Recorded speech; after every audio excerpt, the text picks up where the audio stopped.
Welcome back to the ESR. I'm Chris Puckett, joined by my good buddy from the UK. We got Benson on the line, and we're talking UMG Dallas. The tournament kicks off tomorrow, 4 p.m. Central Time. And Benson, we had some nice picks in the top half of the bracket, but now it's time to go to the bottom half. So, first match, Team Caliber, number 2 seed, Mutiny Elite or Excellence. Now, this is the one time where I was in the open bracket and I was like, I have no idea who's going to come out of this portion. You said it might be Mutiny Elite because of Croster. I said it might be Excellence because of Snipe Down. Neither of us know who's going to come out on top, but we do know one thing for sure. We both picked Team Caliber in this matchup. Why are you going TK? To be honest, TK, as I mentioned before, they've come back together as the old Team Caliber squad, and their chemistry is back 100%. They managed to pick up AEL Championship back in Dallas. They placed top 8 at G3 now. For me, that was a bit of a disappointment. I was really looking for them to try and break into the top 3 potentially because they are very, very talented. But the key player that you need to keep your eyes on when you're watching this weekend is going to be Neslo. I put him in my top 5 S&D players of all time. Well, not all time, but on this game, I should say. There you go. I'm just making sure we get that clear. S&D 1.2 KD. For me, that's a phenomenal stat. I mean, so many players will struggle in Search and Destroy on Ghost. He definitely hasn't, as well as overall KD is a 1.04, so if you want to look at that, isn't too shabby. But his main plays, I personally think, come from the fact that if you look at his caps, so his Dom caps is 5.25, his Blitz is 4.55, but he still maintains a 23.6 respawn kill ratio. I mean, that's a lot. That's a lot of kills and a lot of caps. So he is realistically doing it all, but he does rely a lot on Goonjar. Goonjar's fantastic accuracy is second to none as well. Theory with the support. I mean, he really is an amazing support objective player. And as well, you think of Sharp, the sort of role Sharp plays. He just picks up. He's kind of like that guy that's going to do the messy parts of COD. You know, the bits that no one really wants to do. But he does it so well. And he's a player as well, which can just be explosive at times. He can come out the blocks very, very hot. And to be honest, this is a team that I really want to see do well. I'm a big Team Caliber fan. You know, the organization as a whole is run by some of the nicest people I've ever had the privilege of meeting. But I just don't know if they're going to be able to win a championship. It just seems that this team should be so good on paper. You look at it, Puckett, and you're like, oh, this team's going to be really good. But then at times you kind of look at them and you're like, what is going on? It doesn't make sense that they're not clicking and not playing well. So hopefully this can be their event. That was what happened to me at Gfinity. I mean, we all saw them at AEL, and they just looked like they're enjoying that. Then they come to Gfinity. They lay the smackdown on EG. I mean, it was a pretty close match, but Theory was just going to the next level. We saw all of them kind of taking turns going off in that series. They show up the next day completely flat, dead, knocked out of the tournament after their first match against Optic Nation. So I've seen 2 different TK squads. If we see the the Saturday Gfinity squad, I think that's what people got to be scared of in the bottom half of this bracket, as they come in with the number 2 seed. Are they the biggest threat in the bottom half of the bracket? That's my question. We'll have to wait and see. Next match, Curse and Vanquish. Let's take a look at Vanquish first. This is, of course, a new squad, relatively new. Some of these guys came from the Elevate lineup, and then they've added some of their subs. Sender, Chino, Slasher, and Miyagi make up the starting squad here for Vanquish. And they're going up against a Curse team who has, a 4th place finish at MLG Anaheim. Ridiculous placing there. AEL Dallas, they get 2nd behind TK. And then Gfinity, they finished top 8 overall. But what do you think about this Curse squad now that Tipsy is back? Are they going to be able to perform like they did at Anaheim, like they did at AEL, or are they going to fall to Vanquish here in our first round? No, honestly, Puckett, no. I don't think they will be able to. And I know these guys better than a lot of people. I live with these guys for a very, very long time. I know their thought processes. You know, I speak to them a lot. And I can tell you right now, their head is not in the game. It is not where it should be. They finished last season so strong. Everyone was like, oh, wow, maybe Curse could be one of the best teams on the game. And I remember the last thing I said before I left that house was, guys, make sure you start next season hot. You don't want everyone calling you online players again. You don't want that because you've proven yourself at LAN, 4th place. Arguably could have finished 3rd if they hadn't obviously lost to TCM. And what happened? They started off so slow. They've been so bad in domination, as I made that point earlier on, and none of the players can put their fingers on it. And it's to the point now where I think they're all very, very demoralized. And this is an event I just don't really see them doing well. I originally had them to take this map, but like on the second thought, thinking about the players on Vanquish, it could honestly be the first upset of UMG because it really comes down to the mentality of how Curse are on day one. When they arrive at the event, are they feeling fresh? Are they well rested? Have they managed to go over different strategies? Because, as I mentioned, domination, I would be very, very surprised to see them win one convincingly, if that makes sense. Yeah, I expect them to potentially see a couple of wins in domination, but to actually see them just completely destroy a team, I don't think that's going to happen. So that means they're relying on other game types. I mean, you look at Curse's record in S&D so far. The best map is Freight, it's a 2-0. Worst map is Warhawk, 2-4. So they're not really doing too well in that, but their Blitz, they're pretty good at. You know, the best map is still Warhawk. It was that last season. Last season they actually went completely unbeaten. I believe now they've lost it, I want to say once, could potentially be twice since the team was formed. So they're very, very strong at Blitz Warhawk, unbelievably so. But the worst, actually, yeah, they lost to TCM. That was a team that they actually lost Blitz Warhawk on. So they've only ever lost it once, and it was against a European team as well, a team that they never actually practiced. So their strong arm smoke strat really caught Curse off guard. I got Curse losing here. See, I didn't want to say it, but the more I think about it, the more I'm kind of coming to the conclusion that I genuinely can see it happening, because statistically, there's no one. I mean, Enable is the key player on this team, but statistically, it's not exactly brilliant. I mean, it's a 0.97 KD. Gets a lot of dom caps at 4.71. His blitz is 2.55. Respawning's dropping 20 kills, and his S&D KD is under 1. It's all meh. So, it's all exactly. meh. So Ron helped us pick out some of the key players, but I think he really went after Enable for the head game, the mental game, That's kind of the in-game captainship that he can lead, even though he's not the official captain. He is the veteran on this squad, coming over from the Halo scene, a very, very talented player, and I've been watching him compete since he's 15 years old. But this Curse squad, you can never count them out. They're always that underdog squad that could just come out of nowhere and cause some major problems. However, I'm not sold on them after watching them drop 5 of their last 6 games in the online series. I'm thinking this is a crew who's struggling. They don't have a lot of momentum. They don't have any hype behind them.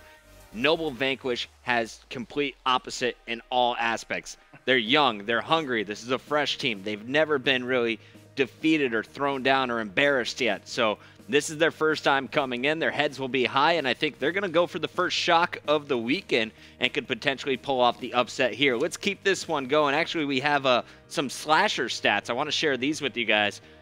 This Noble Vanquish squad, they're 5-0 in Octane S&D right now, and Slasher, who was added as a sub for this lineup, has really been shining as a starter. 1.29 overall KD. He has 24 kills a game when it comes to respawn and over a 1.47 S&D KD ratio. So Slasher's been getting it done. The rest of his teammates happy to do that objective work. They've been performing pretty solidly in both Blitz as well as Search and Destroy. The question is, how strong will their domination be? If this team gets any Octane matches, expect them to win. They're currently 10-3 online. That's a very, very nice statistic there for them. And I think, you know, again, you brought up the key point for me. That team, very young, very hungry, and Sender is such a hype player, I think, at times. Curse's heads are down. That team is just going to steamroll them. It's not even going to be close. I can see Curse losing 0-3. However, if Curse have managed to sort it out, if Enable can basically say, all right, guys, we're going into this kind of pressure-free.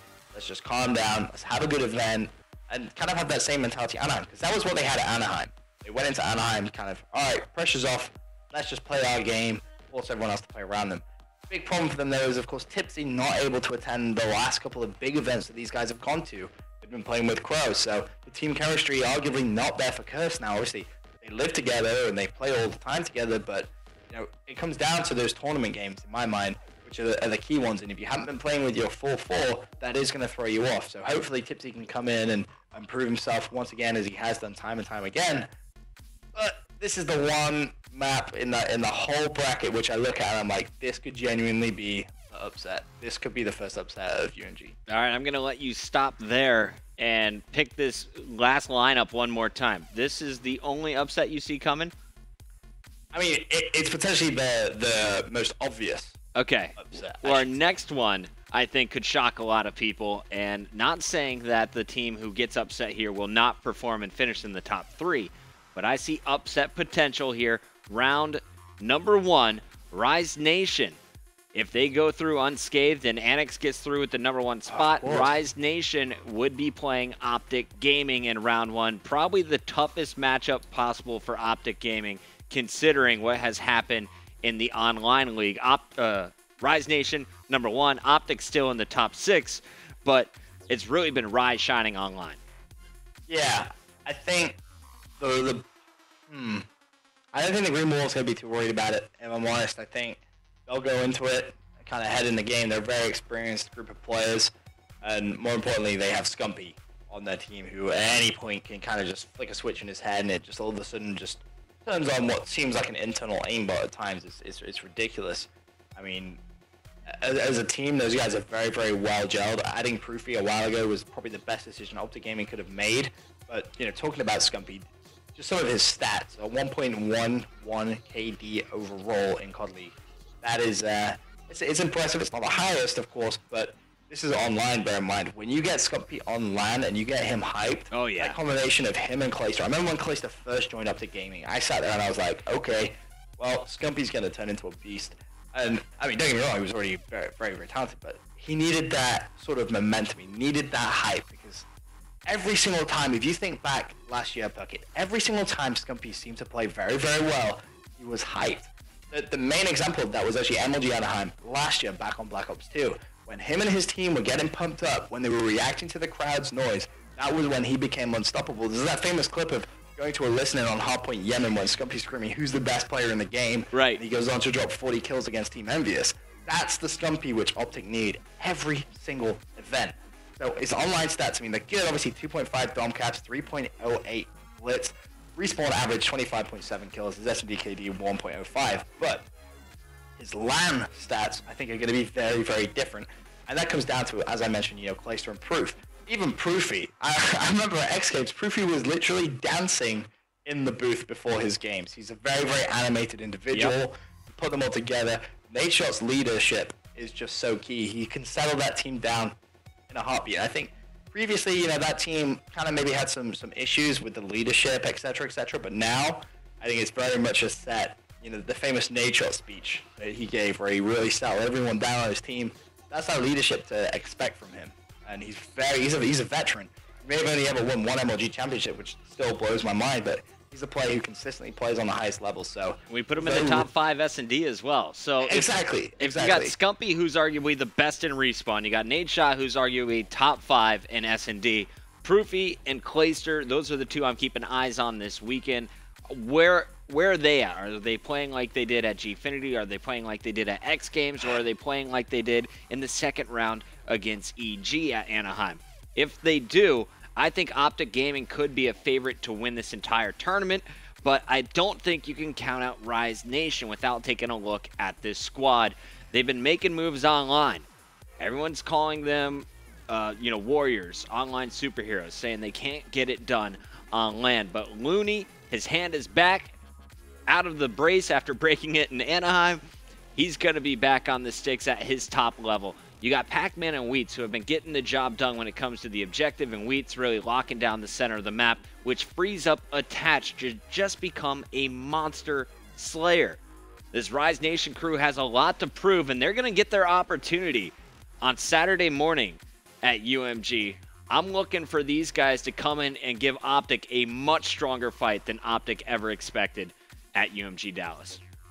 It's going to be definitely one that you do not want to miss, that is for sure, but I just can't see Optic dropping it. I don't know why. I know Rise were a great team, and more importantly, they're a hungry team, but I just can't see it. I just think on the LAN setting, I expect Optic to take that 9 times out of 10. I just think, you know, Rise are going to need another one of those moments where kind of Pac-Man comes in and he says, all right, guys, we're winning this game. And then Wheat reacts to that, Looney reacts to that, and Attach, I mean, Attach was sort of going into, again, looking back at X Games, everyone was looking at Attach saying, all right, this guy's a huge slayer. Like, he's going to dominate a lot of people. And then that kind of hype sort of wore down a little bit when obviously he left the Curse organization. Still very talented, but the problem he has is his age. He's a very kind of inexperienced player when it comes to LAN events. So that's going to be the big thing. I know I believe he beat Optic Gaming at UMG previously. I think that was his big sort of claim. Every time I sort of used to talk to him, and I was giving him a bit of banter back and forth, he would always bring that up. So he has that experience of being top teams, but doing that consistently is something which only the veterans in the community can really sort of boast about or brag about that they've had done that. So I think he could be the one that you need to keep your eye out really for, because if he has a good game and a good event, that team's going to do very well. But that's all going to come down to how Pac-Man and his age can sort of settle him down a little bit and really bring out Attach's full potential. Well, I wish I could say Rise Nation was going to cause the upset here. I actually had them upsetting FaZe at the top half of my bracket, as really? I thought they matched up much better against FaZe than they will against Optic Gaming. Optic Gaming with Clayster pulling out the AR, with Proofy able to AR as well. I think they're going to give Rise Nation a little bit too much trouble. They're going to be a little bit better on the communication end and a little more organized. FaZe, if you watch them recently, FaZe is hot or they're not. They're not always down with their domination strategies. They're not always on the same page. Optic, they've been around each other longer. They have their strats down pat. So I think Optic Gaming definitely has the advantage in this match. Don't be surprised, though, if Rise Nation makes a loser's bracket run and finishes in our top 6. Let's keep it going to our last match. Actually, producers calling for a quick commercial break while we get the graphics ready. Our last match to talk about here is going to feature Vex. Who's on Vex? We'll tell you after the commercial break.